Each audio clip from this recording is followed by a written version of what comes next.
So question 4, explain why the relative molecular mass of propanal and prop-2-ene-1-ol by mass spectrometry could not be used to distinguish between these samples of these two compounds.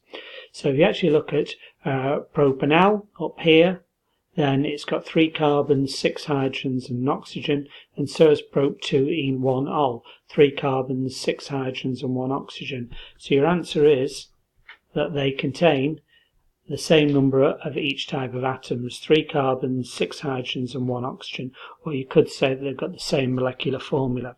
So use the spectrum to identify which of the compounds this is.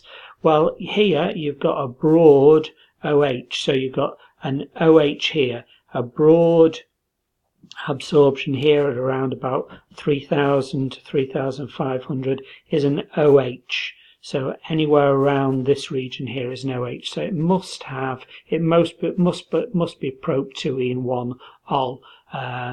It must be that one. And the other way, I suppose, of recognizing it is that in here you've got a carbon-to-carbon double bond, which is this one here at around about 1600 to 1700. So the compound is definitely prop-2-ene-1-ol because of this OH broad absorption here.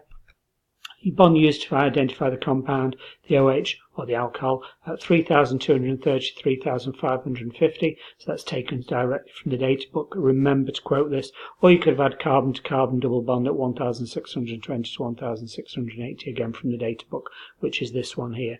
Wave number of range of bond used to identify the compound, those are the numbers that you have to quote.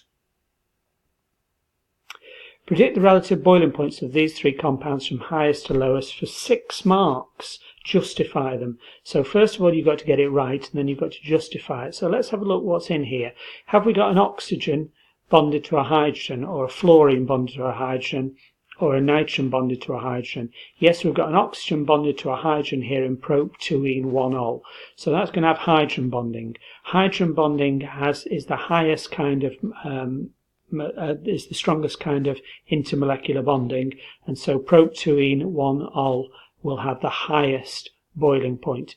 Next here you've got a polar bond here between the carbon and the oxygen, because oxygen is electronegative, so that's going to have a delta minus, the carbon's going to have a delta plus, so that's a polar bond. So between these molecules the intermolecular bonding will be dipole-dipole and propanal, so that's the next highest boiling point. So this is the highest boiling point, prop-2-ene-1-ol, next propanal, and then finally butane, which hasn't got any polar bonds, hasn't got any hydrogen bonds, it's just got weak van der Waals forces.